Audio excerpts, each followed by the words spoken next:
Hello friends, आप लोगों को स्वागत करता हूं आपके अपने यूट्यूब चैनल मैथ संग्रह में।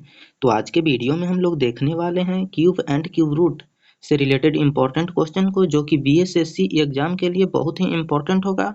और अगर आप किसी भी एग्जाम की तैयारी कर रहे हैं तो उसके लिए भी बहुत ही इम्पोर्टेंट है। तो चलिए आज का वीडियो शुरू करते हैं। वीडियो शुरू करने से पहले अगर आप इस चैनल पर नए हैं तो सबसे पहले वीडियो को लाइक और साथ में चैनल को सब्सक्राइब कर लीजिए। उसके बाद में वीडियो को शुरू करते हैं। तो चलिए आज का फर्स्ट क्वेश्चन दिया हुआ है। कह रहा है कि क्यूब रूट 4 पूर्णांक 12/125 का मान ज्ञात करें। तो इस तरह के प्रश्न रहे तो सबसे पहले पूर्णांक में है, पूर्णांक से बाहर करते हैं।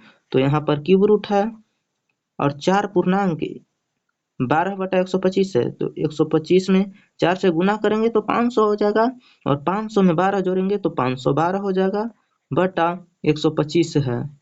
यहाँ पर क्यूब रूट है तो घनमूल कर देंगे। 512 किसका घनमूल होता है?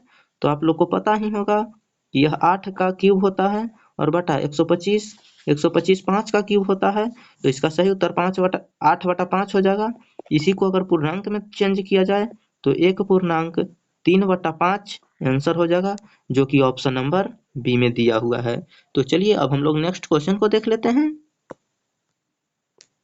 आज का सेकंड नंबर प्रश्न आप लोगों के सामने कहता है क्यूब रूट 0.000512 का मान ज्ञात करें। तो हम लोग जानते हैं कि दशमलव के बाद अगर 3 अंक है तो अगर ये क्यूब रूट के बाहर आता है तो दशमलव के बाद 1 अंक हो जाता है। तो यहाँ दशमलव के बाद 6 अंक है तो क्यूब रूट से बाहर आएगा तो दशमलव के बाद 2 अंक हो जाएगा। तो यहाँ पर सबसे पहले 512 है, तो 512 किसका क्यूब होता है?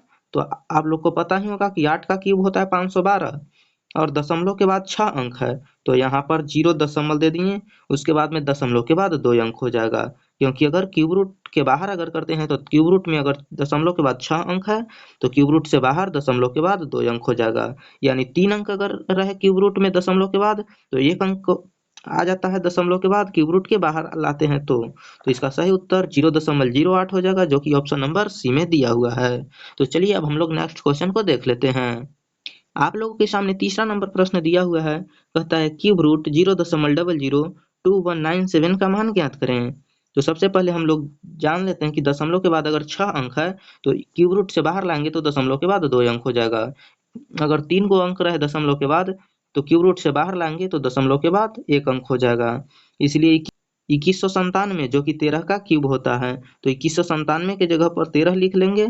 उसके बाद में 0 दशमलव देंगे, और दशमलव के बाद 6 अंक है तो दशमलव के बाद 2 अंक क्यूब रूट से बाहर आएगा तो हो जाएगा। तो इसका सही उत्तर ऑप्शन नंबर सी हो जाएगा, जो कि 0.13 है।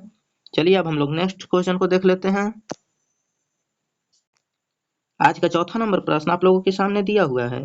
कहता है क्यूब रूट 9261/000 का मान ज्ञात करें। तो सबसे पहले हम लोग 9261 किसका घनमूल है इसको पता करेंगे। तो 9261 दोस्त 21 का क्यूब होता है, तो यहाँ पर 21 लिख दिए। उसके बाद में 3 गो जीरो है, तो 3 गो जीरो तो 1 गो जीरो आ जाएगा बाहर, यानी 210 जो है वो 9261/000 का क्यूब होता है। तो इसका सही उत्तर ऑप्शन नंबर ए हो जाएगा। तो चलिए अब हम लोग नेक्स्ट क्वेश्चन को देख लेते हैं।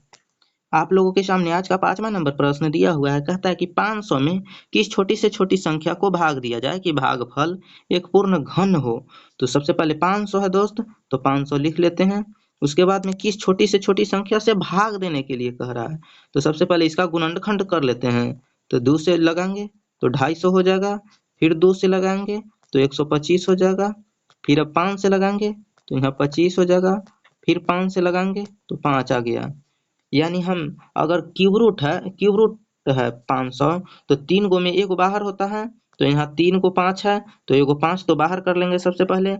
उसके बाद में 5 2 के स्क्वायर है, यानी 2 अगर एक बार और रहता तो 2 को भी बाहर कर लेते, लेकिन 2 2 बार ही है। तो कह रहा है यहाँ पर किस संख्या से भाग दिया जाए। तो अगर हम ये 2 को हटा देंगे तभी जो मेरा संख्या आएगा वो घन संख्या ही आएगा।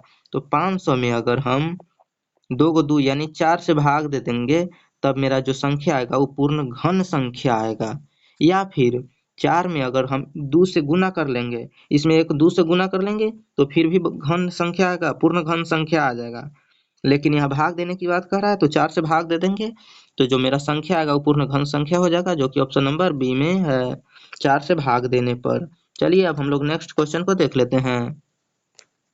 आज का 6ठा नंबर प्रश्न दिया हुआ है, कह रहा है कि 3600 को किस छोटी से छोटी संख्या से भाग दिया जाए कि भागफल पूर्ण घन संख्या हो। तो सबसे पहले 3600 है तो 3600 लिख लेंगे, इसका गुणनखंड तोड़ देंगे तो 2 से 1800 आ जाएगा, फिर 2 से लगाएंगे तो 900 आ जाएगा, फिर 2 से लगाएंगे तो 450 आ जाएगा, फिर 2 से लगाएंगे तो 225 आ जाएगा, फिर 2 से लगाएंगे तो 45 बार में लगेगा, 225 आ गया। उसके बाद में फिर 2 से लगाएंगे, 225 आ गया। उसके बाद में 5 से लगाएंगे तो 45 बार में लगेगा, फिर 3 से लगाएंगे तो 9 बार में लगेगा, और फिर 3 से लगाएंगे तो 3 बार में लगेगा। तो यहाँ पर 3 को 3 हो गया।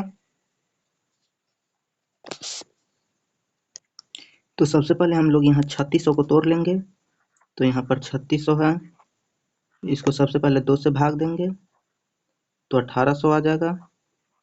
उसके बाद में फिर 2 से भाग देंगे तो 900 आ जाएगा, फिर 2 से भाग देंगे तो 450 आ जाएगा, फिर 2 से भाग देंगे तो 225 आ जाएगा।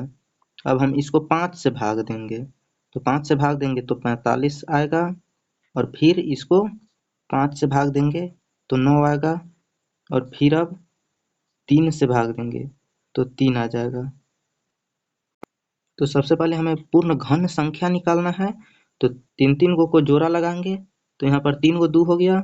उसके बाद में अब किसी का जोड़ा नहीं लग रहा है तो इस सभी संख्या से अगर हम भाग दे देंगे तो जो मेरा संख्या बचेगा वो पूर्ण घन संख्या बचेगा। तो इस सबको गुना कर लेते हैं तो यहाँ पर 3600 हो जाएगा, 3600 बट्टा 5 दूना 10, 10 पचे 50, और 50 में 9 से तो 9 पचे 45, 450 आ जाएगा। 3600 को हम 450 से भाग देंगे तो पूर्ण घन संख्या मिल जाएगा हमें। तो यहाँ ऑप्शन नंबर डी हो जाएगा 450। 3600 को हम 450 से भाग देंगे तो जो मेरा संख्या आएगा वो पूर्ण घन संख्या आएगा। तो चलिए अब हम लोग नेक्स्ट क्वेश्चन पर चलते हैं। आप लोगों के सामने आज का 7वां नंबर प्रश्न कह रहा है कि 500 को किस छोटी से छोटी संख्या से गुना किया जाए कि प्राप्त संख्या पूर्ण घन संख्या हो। तो सबसे पहले 500 को तोड़ लेते हैं।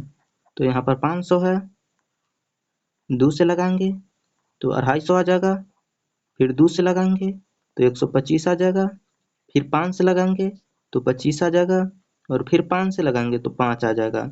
यानी मेरा यहाँ 3 को 5 आ गया और 2 को 2, अगर एक और 2 रहता तो मेरा पूर्ण घन संख्या मिल जाता, लेकिन 2 को 2 है यानी एक 2 कम रहा है तो एक 2 से और हम गुना कर देंगे तो जो मेरा संख्या आएगा वो पूर्ण घन संख्या आ जाएगा।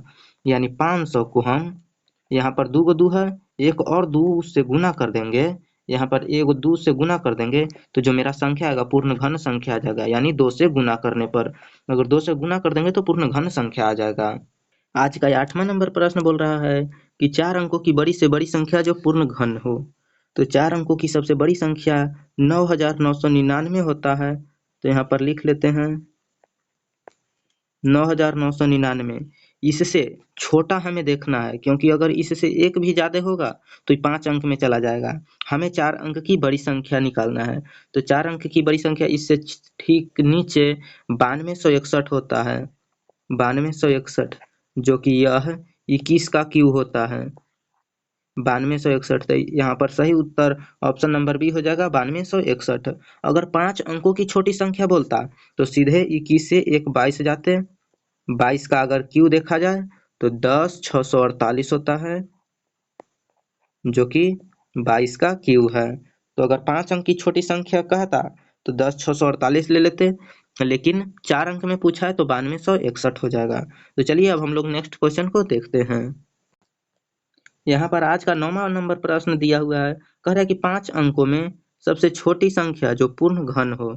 5 अंकों की सबसे छोटी संख्या कितना होता है, तो 1 पर 4 गो 0। ये 5 अंकों की छोटी संख्या हो गया। इससे ठीक ज्यादा, इससे अगर एक भी कम होगा तो 4 अंक में चला जाएगा। हमें 5 अंक के पूछा है तो इससे आगे जाएंगे तो 10,000 से आगे जो होता है 10,648 जो कि 22 का क्यूब होता है। तो ये 22 का क्यूब हो जाएगा, यही 10,648 यही सही आंसर हो जाएगा, जो कि ऑप्शन नंबर डी में है। तो चलिए अब हम लोग नेक्स्ट क्वेश्चन को देख लेते हैं। आज का 10वां नंबर प्रश्न बोल रहा है कि 725 में सबसे छोटी कौन सी संख्या जोड़ी जाए कि प्राप्त योगफल पूर्ण घन संख्या हो। तो 725 तो है, इससे बड़ा जो पूर्ण घन है तो पूर्ण घन 729 होता है, जो कि 9 का क्यूब होता है। तो 725 से 729 कितना ज्यादा है, तो 4 ज्यादा है। तो यहाँ पर 725 में अगर 4 हम जोड़ देंगे तो 729 हो जाएगा, जो कि पूर्ण घन संख्या हो जाएगा। तो 4 जोड़ने पर हो जाएगा, जो कि ऑप्शन नंबर ए। चलिए अब हम लोग नेक्स्ट क्वेश्चन को देख लेते हैं। आज का 11वां नंबर प्रश्न बोल रहा है कि 1350 में कौन सी संख्या घटाई जाए कि प्राप्त संख्या पूर्ण घन संख्या हो। तो 1350 है, इसमें कौन सी संख्या घटाने के लिए बोल रहा है, यानी 1350 से ठीक कम पूर्ण घन संख्या हमें ढूंढना है। तो यहाँ पर 1331 हो जाता है, जो कि 11 का क्यूब होता है। तो 1350 से 1331 कितना कम है, तो यहाँ से घटा लेंगे तो 19 कम है। तो यहाँ पर सही उत्तर हो जाएगा ऑप्शन नंबर बी, 19 घटाने पर 1350 में 19 घटाने पर 1331 मिलता है, इसीलिए 19 सही हो जाएगा। 1350 से 19 कम रहता तो पूर्ण घन संख्या होता, तो 19 घटा देंगे तो पूर्ण घन संख्या हो जाएगा। तो चलिए अब हम लोग नेक्स्ट क्वेश्चन को देख लेते हैं। तो आज का वीडियो यहीं तक। आप लोग कमेंट करके बताइए कि आप 11 प्रश्न में से कितने का आंसर जानते थे, और अगर वीडियो पसंद आया हो तो लाइक और साथ में चैनल को सब्सक्राइब कर लीजिए। इसका PDF लेने के लिए हमारे व्हाट्सएप ग्रुप और व्हाट्सएप चैनल को ज्वाइन कर लीजिए, जो कि लिंक डिस्क्रिप्शन में है। तो वीडियो देखने के लिए आप सबको धन्यवाद।